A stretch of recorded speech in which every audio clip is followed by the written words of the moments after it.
a discussão Pedro ou Gabriel, a cada jogo ela fica mais sem nexo. Ela fica sem sentido. Pedro tem 11 gols em 11 jogos. E olha que perdeu o gol ontem, hein? Perdeu o gol ontem. Poderia ter mais. E o que eu percebo é que o Flamengo está jogando melhor nesses últimos jogos. Por que eu digo isso? Porque o Gerson tá fora. Será que tem como o Gerson sair desse time? Porque quem tá jogando, o Luiz Araújo também tem entrado. O Flamengo tá jogando bem. Será que... Salve, salve, nação! Vambora com mais um vídeo aí, né, sobre o nosso Flamengo. O Flamengo vence o Clássico aí por 2-0. O Flamengo foi superior do início ao fim, abre uma vantagem de 2-0 e agora já pensa no jogo da volta, né? E nesse vídeo aqui, vambora com uma análise aqui muito boa do Mauro César. E ele também tocou em um ponto muito importante, é que o Flamengo tem um defeito grave que poucas pessoas se atentam nisso, né? E, obviamente, eu acabo concordando com ele. E você também, eu tenho certeza que nesse ponto que ele tocou, né? Tu também vai concordar. Eu acho que todo mundo vai concordar nesse ponto que ele disse, que é um ponto grave que o Tite tem que melhorar nesse elenco do Flamengo, né? E, obviamente, ele também citou sobre uma ótima entrevista que o Marcos Braz de Deus deu, né, após o jogo, falando sobre o caso Mike, falando sobre arbitragem, essas coisas. E também um ponto aí sobre Pedro, a disputa de Pedro e Gabigol, que é uma coisa que nem existe mais essa rivalidade aí, de quem é titular ou não. E, obviamente, né, se o Flamengo consegue sim segurar essa vaga para a final, que é uma coisa difícil o Fluminense conseguir reverter esse placar, pelo futebol que o Flamengo vem apresentando em clássicos, principalmente, né? Mas vamos embora com mais um vídeo, vai deixando seu like, créditos a Jovem Pan Esporte, link na descrição como créditos, e vamos embora com mais um vídeo, galera. Prado, Mauro César Pereira. Maurão, já vou começar jogando pra você, porque foi um baita clássico do Flamengo contra o Fluminense. O Flamengo do Tite já jogou todos os clássicos, Mauro, e não sofreu gols. Ele enfrentou o Botafogo, ele enfrentou o Vasco, ele enfrentou o Fluminense, porque quem quer criticar diz, mas o Flamengo do Tite é só o campeonato carioca. Mas pegou o campeão da Libertadores, pegou o Botafogo, que teve aquela campanha avassaladora até passar vergonha no Brasileiro, e o Vasco, que foi o time que gastou 130 milhões de reais se reforçando, né, Mauro? É uma campanha impecável do Flamengo na temporada?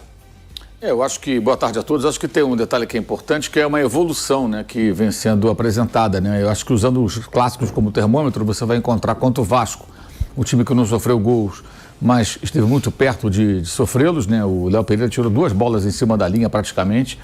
E o Vasco tem o Payet, o Vasco tem o Verratti, o Vasco tem uns caras perigosos, né? Tem atacantes que criam, tanto que meias, né? Também, tanto que criou situações de perigo contra o Flamengo e por muito pouco o Flamengo não foi vazado. Aí contra o Botafogo teve chance o Tiquinho, teve chance o Júnior Santos. Já contra o Fluminense, no outro clássico que o Flamengo venceu, ainda na Taça Guanabara, também 2-0, o Fluminense não teve chance. Teve 2 chutes a gol, um do Arias numa falta de longe, o Rossi defendeu, um chute do Alexander ali para o lado esquerdo, que o Rossi também defendeu, não teve tanta dificuldade. Não foram situações de extremo perigo. Ontem o Fluminense não chutou nenhuma bola no gol. Foi o segundo Fla-Flu seguido que o Germancano não finalizou na direção do gol. Ele deu um chute lá do meio do campo, lá que o Renato Augusto até olhou para esse amigo, o que está fazendo? Um chute totalmente despretensioso, não dá nem para chamar aquilo de finalização. Então, o grande artilheiro do Fluminense não conseguiu. Por quê? Porque o Flamengo ele dificulta os adversários quando esses tentam criar situações de perigo contra ele. Foi uma atuação muito convincente. O time está evoluindo muito, mas tem um grave defeito ainda, né? O Tite fala muito no equilíbrio. O que seria o equilíbrio dessa equipe, a grosso modo? Um time que não toma gol ou que toma poucos gols. Claro que ele vai sofrê-los, mas se continuar assim ao longo da temporada, deve ser um time que sofra poucos gols, né? Não vai ficar tomando de 4-0 do Bragantino, 3-0 do Cuiabá, 4-1 do Fluminense, tomar 2 gols do Maringá, tomar 3 gol do Grêmio, do jeito que foi. 3 do Grêmio em 10 minutos, tomar gol do Nublense, né? E por aí vai. Foram vários vexames. Santos, a virada do Santos que virou também, essa coisa toda. Então, e foi assim com o Tite, com o Sampaoli, com o Vitor Pereira, com o Mário João, com todo mundo. Não era culpa de um técnico especificamente. Ele mesmo sofreu com isso. Mas agora não, um trabalho mais autoral. Ele pegou do começo do ano, já conhecendo os jogadores. Veja como foi importante ele assumir no ano passado. E aí ponto para a diretoria que conseguiu convencer o Tite a começar. Isso foi um acerto, né? Porque ele não queria começar em 2023. E aí o que argumentaram? O Tite, você começa agora, já conhece o elenco, nos ajuda a classificar para a Libertadores. E aí a gente no ano que vem começa de outra forma. Até aí está dando certo. Poderia ter sido melhor, não fosse a pasmaceira do modo banana, que entrou em ação em algumas partidas, que o Flamengo poderia ainda assim ter sido campeão brasileiro. Perdeu o título por conta de atuações ridículas, tomando 3 gols do Atlético, 2 do Santos, que foi rebaixado, e 3 do Grêmio, com o Tite. Foram derrotas vergonhosas que eu ponho na conta do Tite só do Atlético. Ele escalou muito mal. Mateuzinho, o Wesley fazendo lambança, escalou mal o time, não foi bem. Dos outros jogos, acho que a responsabilidade maior foi dos jogadores, né? Mas, então, agora é um trabalho mais maduro. E o que é que falta para esse equilíbrio chegar? O time aproveitar as chances que cria. Perde muito gol. Perde gol demais, é impressionante. Perde gol demais. Ontem, inclusive, os jogadores do Fluminense pareciam meio atônitos, né? Porque o Renato Augusto sai no intervalo, aí ele fala, não, porque temos que aproveitar as chances. Que chance? Não teve chance nenhuma. O Pedro deu uma bicicleta que foi na trave, o Fábio defendeu bola do Ayrton Lucas, mas que até desviou, defendeu uma outra bola perigosa do Cebolinha. Do Pedro? Do Pedro. O Pedro cabeceou uma bola rente à trave, cabeceou uma outra fraca, aquele gol perdido, que ele cabeceou sozinho na pequena área, né, num erro até do Thiago Santos. Entre ele e o Guga, cabeceou sozinho, mas cabeceou fraco.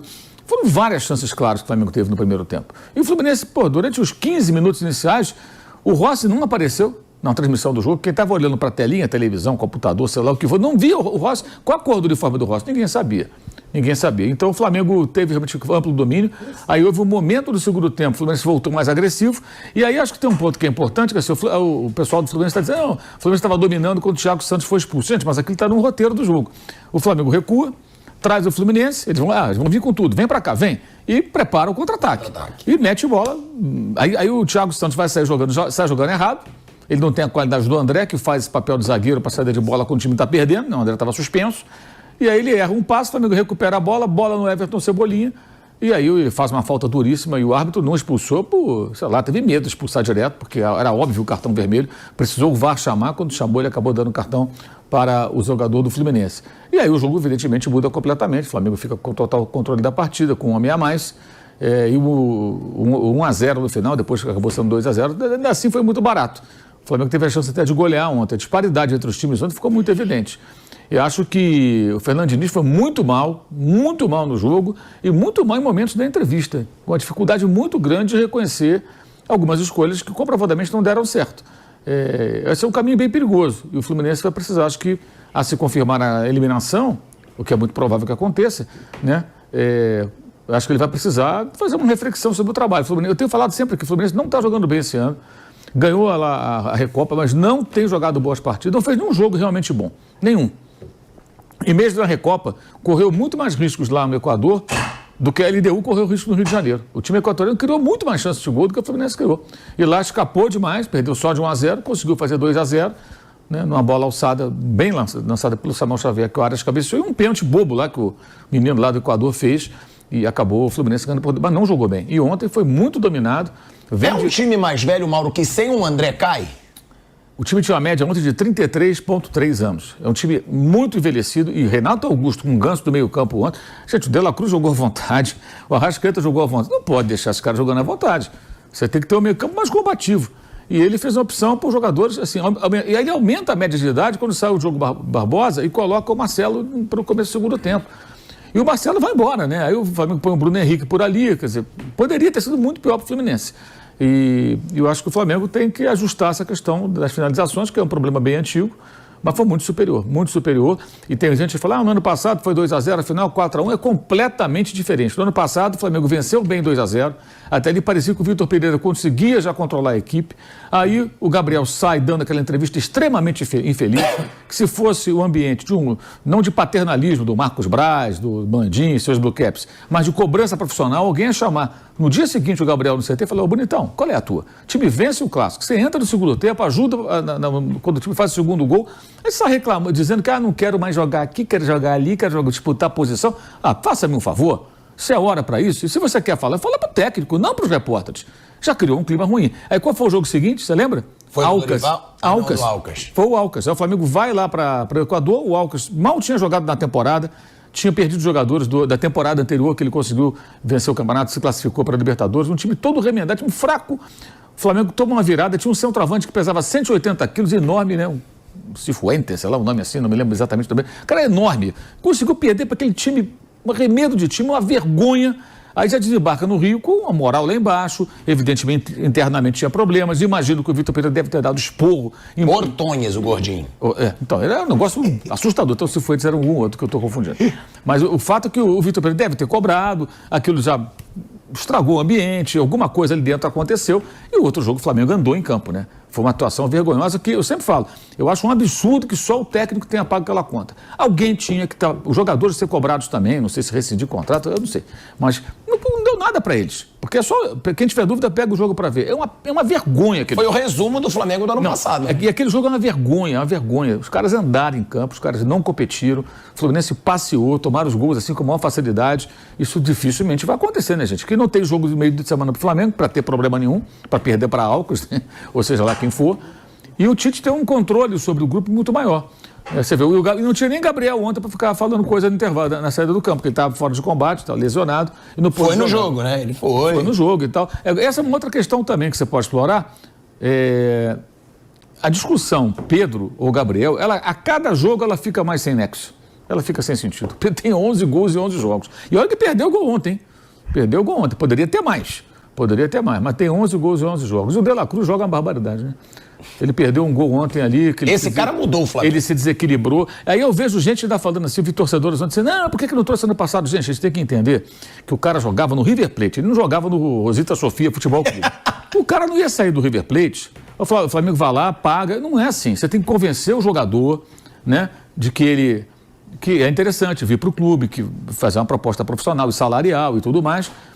E aí, ele não ia sair de lá no ano passado, obrigado. Ele saiu de lá parabenizado, saudado, festejado, campeão daquela, uma espécie de recopa lá que eles jogaram lá com o Rosário Central, foi o último jogo dele, deu várias entrevistas, todo mundo agradecendo a participação dele. Os caras entenderam que era o momento de dar um passo, né, para ganhar mais, para seguir para um outro mercado e tudo mais, e ficou tudo bem. Pegaram uma bela grana, o Flamengo pagou a multa rescisória, e todos ficaram. Agora, ano passado, ele não viria. E mais, o De La Cruz naquela bagunça ano passado, ele é o quê? O Superman vai resolver? Não ia resolver, gente. Não tem como. Agora não, ele chega num time organizado, o técnico tem um controle, se despediu do outro clube lá do River Plate numa boa, sem problema. Então, assim, as coisas não são tão simples assim.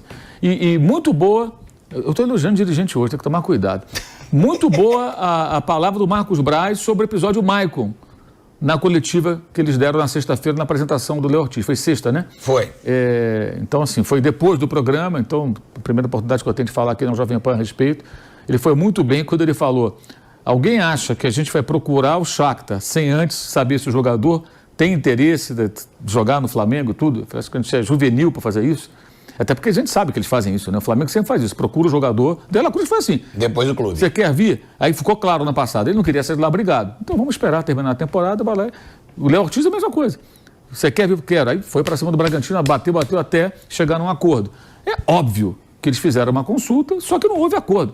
Então foi vendido uma agenda positiva, que é o que de pior pode acontecer para o Corinthians. São essas notícias supostamente positivas. Que ele preferiu o Corinthians. Ele não tinha escolha. Como é que ele poderia escolher se ele não houve acordo do Shakhtar com o Flamengo? Não tinha como ele escolher, gente. E aí quando vem, eu falo isso sempre, o cara vai dizer, olha lá, a gente aí, cara, o que isso beneficia o Corinthians? Isso é cortina de fumaça, gente. O Corinthians está se despedindo do campeonato eliminado antecipadamente. Com a vergonha. É com isso que o Corinthians tem que pensar e se preocupar. Aí o perfil coloca lá, aqui é Corinthians eliminado. De novo, precocemente, do Campeonato Paulista. Faça-me um favor, né? Quer dizer, as pessoas têm que ser um pouco mais críticas e um pouco mais maliciosas também. Porque esse negócio de agenda positiva está pesado. E o Marcos Braz foi bem aí. Eu tenho só criticado, não falta motivo para te criticar, mas ele foi bem. Porque ele realmente respondeu aquilo que é o óbvio, gente. Não chega quem não quer, entendeu? As pessoas têm que começar a olhar as coisas com um pouco mais de uma lupa, né? Para ver se conseguem perceber. Ô Mauro, antes de chamar o Bruno e o Flávio, uma pergunta, que o De La Cruz, ele mudou esse Flamengo, né? O De La Cruz mudou o Flamengo. E o que eu percebo é que o Flamengo está jogando melhor nesses últimos jogos. Por que eu digo isso? Porque o Gerson tá fora. Será que tem como o Gerson sair desse time? Porque quem tá jogando, o Luiz Araújo também tem entrado. O Flamengo tá jogando bem. Será que a escalação vai ter o Gerson no banco ou você acha que mesmo assim o Gerson, quando ele voltar, ele vai barrar alguém? Porque eu tenho gostado do Flamengo do jeito que tá. Você tem ali o Pulgar e o De La Cruz e os jogadores jogando abertos ali com o Pedro. Ali acho que tem uma posição pro Gerson que é o lado direito ali. Do Luiz Araújo. Do Luiz Araújo, que destoa, né? Eu acho que o Luiz Araújo é um jogador de um nível abaixo dos titulares do Flamengo. Ele é muito voluntarioso, ele ajuda muito sem bola. Até em jogos como o de ontem, eu acho que é importante começar com ele. Porque é o momento do jogo que vai ter muita pressão e é um cara que vai correr, vai voltar, vai marcar, vai trabalhar sem bola o tempo todo, vai deixar tudo em campo. Só que ele faz muitas escolhas erradas, né? Ontem ele é substituído depois de uma bola que ele pega do lado direito, ele não chutou, não cruzou, fez um sei lá o que com a bola, ele se precipita. Mas acho também que o Tite pode trabalhar melhor isso, sabe? Pô, calma, filho, vai com calma, faz assim, faz diferente, não define tão rápido, olha ao seu redor, um pouco mais de... Acho que pode lapidar um pouco, porque ele tem seus predicados. Mas hoje, eu acho que assim, a saída dele para a entrada do Gerson, acho que é uma tendência. Mas no médio prazo, que o Gerson vai ficar uns 3 meses fora, né? Até o Gerson voltar, treinar, entrar em forma, vai demorar bastante só no Campeonato Brasileiro e nas outras competições. Então, mas eu acho que o buraco ali que existe ali para ele entrar é ali na direita. E até lá, a gente não sabe, por exemplo, como é que vai ser... O segundo volante já é o De La Cruz, né? Não tem como tirar não, eu acho que ele não vai mexer mais ali, não tem sentido. Porque ele começou com o De La Cruz mais à direita e o Gerson centralizado buscando a bola no meio dos zagueiros. Agora o Pulgar está fazendo isso, o De La Cruz joga um pouco à frente e com muito mais liberdade para circular. Eu acho que não faz sentido o Tite fazer uma mudança no posicionamento do Uruguai. Então, a chance de encaixar o Gerson seria pela direita, onde ele já jogou desde o tempo do Jorge Jesus. Como fazia, mal comparando, como jogava o Everton Ribeiro. É um ponta, que é um ponta armador, um cara que joga pelo lado, mas canhoto, quer dizer, o cara que vai trazer a bola para dentro, vai abrir o corredor para o lateral, ou para um jogador que cai por ali. Mas antes disso, acho que o Luiz Araújo vai ter que bater de frente com o Vitor Hugo, que vai disputar a posição com ele cada vez mais, que o Tite já definiu que ele joga ali pela direita, é outra característica, mas é um cara que entra na área. Finalizou ontem, o Fábio fez uma boa defesa, um garoto que tem potencial, 19 anos só, e com o Bruno Henrique. E aí com o Bruno Henrique pode ser parar o Bruno entrar na direita, ou então o Cebolinha mudar de lado. Acho que depende de qual desempenho vai ter o Vitor Hugo e o Bruno Henrique. Então, Cebolinha e Pedro estão garantidos. Sem dúvida, sem dúvida. Acho que o Luiz Araújo que é o cara que corre risco ali com essas duas concorrências aí diretas e uma terceira que pode ser o Gerson. Agora tem um cenário também que a gente sabe que quando começar as competições não vai ter essa molezinha de um jogo por semana, né? Vai ter jogo em cima de jogo, então vai ter jogador machucado, suspenso, jogador poupado por minutagem, desgaste, o fisiologista mostra relatório, aquela coisa toda, e aí o Gerson vai acabar jogando. Mas o time está definido, acho que hoje é isso, pode mudar uma peça ou outra, mas como na lateral esquerda. Note como ontem o Ayrton Lucas insistiu de ficar em campo mesmo machucado, porque agora tem disputa por posição. Para não perder a vaga. Ele voltou para o segundo tempo sem condição, aí com poucos minutos, 3 minutos, né? Ele já estava sentindo, saiu e entrou o Vinha. O cara não quer sair porque sabe, se eu der mole aqui, o cara pode ganhar o meu lugar. E voltou a ser convocado, agora pelo Dorival Júnior, porque está jogando bem de novo. Isso não é coincidência. Nisso também o Tite está indo bem. Ele quer está estimulando disputas por posição e elas têm feito alguns jogadores crescerem de produção. Agora, e hoje a gente vê um Flamengo como esse. É claro, acho cedo para o torcedor dizer, vamos ganhar tudo, que tem muito já falando isso, mas o torcedor pode. Agora, esse número do Tite, Flávio, pode ir ainda mais longe, porque tudo leva a crer que o Flamengo pode até encerrar esse Carioca sem sofrer gol. Olha, Pilhado, boa tarde meus amigos. Eu não tomo o campeonato regional como referente de nada, realmente não. Então eu estou olhando o Flamengo, a montagem do time, a maneira como o time está jogando. E dá para arriscar que o Flamengo vai brigar muito por todos os títulos. Ele é favorito em todas as competições, todas. Brasileiro só tem o Palmeiras para encarar. Você falou tem muitos, eu acho que não. Só tem o Palmeiras para encarar pela regularidade, pelo tempo de trabalho, pelo conhecimento que o Abel Ferreira tem do elenco. Mas o elenco do Flamengo é bem superior. Então eu entendo que o Flamengo é o grande favorito do Campeonato Brasileiro. Se escapar dele é Palmeiras. Nos mata-matas, um time com essa regularidade é muito difícil de ser batido também. Eu não consigo imaginar o Flamengo jogando com outra equipe que não seja o Palmeiras e encontrando dificuldade em 2 jogos. Atlético Mineiro, vai se montar esse quarteto aí. Mas eu sempre falo do Atlético porque eu acho que é um quarteto que se jogar bem junto vai jogar muito. Sim, mas não vai ter o mesmo equilíbrio de meio campo e defesa, porque vai ter esse quarteto lá na frente, que é um quarteto que se expõe um pouco mais.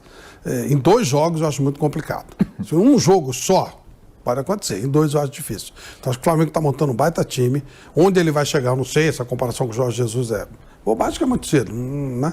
É outro tipo de jogo também. O time do Jorge Jesus é um time espetacular, bom de se ver jogar. Talvez o time do Tito não seja tão espetacular como aquele, mas vai brigar muito, muito. Acho que o Flamengo é favorito a praticamente tudo que ele for disputar. Não, a tudo que ele for disputar ele é favorito. Vai ganhar tudo ou não, às vezes depende de uma contingência. Mas para mim, pelo que eu vi aí, e sem tomar por base Sampaio Corrêa, nada disso. É o trabalho que está sendo feito mesmo. Ontem achei que o Diniz errou quando colocou 2 jogadores lentos no meio. Aí quando entra o Lima pela condição do Renato, o time até melhora um pouquinho, até equilibra um pouco, mas não dá para comparar o elenco do Flamengo com o elenco do Fluminense também, né? Aí, se o Flamengo acertar uma boa jornada, é tal história, o Flamengo só vai perder o torneio que ele der algum vacilo. Se ele não vacilar, e o Tite costuma concentrar bem o time, deixar o time bem focado, vai ser difícil bater o Flamengo esse ano. Vai perder muito pouco. Então, é isso aí, nação, mais um vídeo aí para o canal, né? Já vai deixando aquele seu like aí, o seu like ajuda demais. Vamos falar um pouco sobre esse jogo aí, né, que aconteceu. O Flamengo vence 2-0, uma ótima vantagem, né? O Flamengo dominou o Fluminense do início ao fim e não deu chances para o Fluminense, né? E um ponto aqui importante, né, que eu acabei pegando aqui no site do Coluna do Fla, é que o Flamengo quebra uma sequência, vamos dizer, positiva do Fluminense, né? É que o Flamengo volta a não sofrer chute, finalização no seu gol, vamos dizer assim, né? Então, o Fluminense, depois de 7 meses, termina uma partida sem uma finalização no gol, né? O Fluminense finalizou, se eu não me engano, 8 ou 9 vezes no jogo inteiro e não acertou o gol do Rossi uma vez, né? Então, o que o Flamengo jogou, isso, o que aconteceu do jogo, o Fluminense não acertar o gol do Flamengo pelo menos uma vez, obviamente tem muito trabalho do Tite aí, né? E empenho dos jogadores dentro de campo, né? Vambora aqui, né? O Fluminense volta a não acertar o gol, né? Após 7 meses, né? A última vez que o Fluminense não finalizou no gol, já tem mais ou menos 58 jogos atrás, né? Ou equivalente à 7ª rodada do Brasileirão do ano passado, né? Então aquilo, o efeito Tite vem se demonstrando, o Flamengo vem evoluindo, e para isso acontecer, o Fluminense é o atual campeão da Libertadores e da Recopa, né, que é um adversário que viveu o seu auge em 2023 e não começou 2024 muito bem, mas mesmo assim é um time muito bom, né, com o Diniz que já tem um trabalho longevo aí no Fluminense. O Fluminense não acertar o gol do Flamengo em um clássico é uma coisa para o torcedor tricolor preocupante. Para mim, pode continuar o resto da temporada que eu não ligo. Então, o Fluminense aí acho que tem que se preocupar. Pensando no próximo jogo, tem que se preocupar, porque dificilmente o Flamengo perde essa vaga, né? E após o jogo, né, o Felipe Melo deu uma declaração que eu acho que pegou todo mundo de surpresa, né? O Felipe Melo, assim que o jogo terminou, ele deu uma entrevista coletiva normal ali, né? Na beira de campo. Ele diz que o Fluminense foi o melhor que o Flamengo. Eu, quando assisti isso, eu fiquei impressionado. Ele diz que o Fluminense foi melhor que o Flamengo na partida, mas foi prejudicado pela expulsão. Eu vou ver se tem um vídeo aqui. Não tem um vídeo aqui não. Se tivesse vídeo aqui, eu soltava. Mano, eu fiquei impressionado. Deixa eu ver se consigo achar alguma parte aqui. Aqui, tem aqui. Aqui. No primeiro tempo, o Flamengo criou bastante, mas até a expulsão o Fluminense foi melhor. O jogo se desenhava para um possível empate. E depois da expulsão, foi correr pra caramba e marcar. Infelizmente, tomamos gol no final. Já demonstramos no Carioca do ano passado que podemos. A gente sabe que é muito difícil, mas o trabalho em silêncio é a melhor coisa que temos nesse momento, né? Foi a fala do Felipe Melo após o jogo, né? Eu acho que todo mundo vai discordar dessa opinião do Felipe Melo, dizendo que o Fluminense foi melhor que o Flamengo até a expulsão, né? E o jogo se desenhava um possível empate. Vale lembrar, né, que o Flamengo fez o primeiro gol no finalzinho do primeiro tempo. E isso que ele falou foi já foi no final do jogo. O jogo já tinha acabado. Então, como que o jogo se desenhava um possível empate? Primeiro, o Fluminense não tinha acertado o gol do Rossi. O Rossi foi um mero espectador. E segundo ponto, o Flamengo foi amplo superior, né? O Flamengo se destacou em todos os quesitos possíveis. O Flamengo ganhou posse de bola, finalização, chances criadas, chance desperdiçada, gols desperdiçados. Então, todos os quesitos aí, o Flamengo praticamente ganhou aí, menos os horríveis, vamos dizer assim, né? Como cartão vermelho e outros pontos aí, né? Mas o Flamengo foi amplo favorito e o Felipe Melo falar isso aí é sacanagem. E a última aqui, né? O Flamengo acerta a renovação de contrato milionário com um novo patrocinador, né? Novo, entre aspas, já era patrocinador e só renova o contrato, né? Então o Flamengo acaba de renovar o contrato com o Banco BRB, né? E a renovação de contrato vai até de abril agora, até dezembro de 2024, né? Então o Flamengo receberá mais ou menos 19 milhões de reais para continuar estampando a marca do BRB na omoplata da camisa do Flamengo, né? Acho que tem a foto aqui. Aqui. BRB lá em cima aqui, ó. Aqui. Beleza? E aqui são os patrocínios do Flamengo que estão na camisa, né? Opa, ao meio. Agora já todos os patrocínios do Flamengo e quanto o Flamengo ganha só pela camisa, né? Deve estar avaliado em mais ou menos aí 220 milhões de reais aí por temporada só de patrocínio do Flamengo, né? Então é isso aí, tamo junto, deixa seu like aí. Espero que tenham gostado do vídeo aí. Valeu, galera!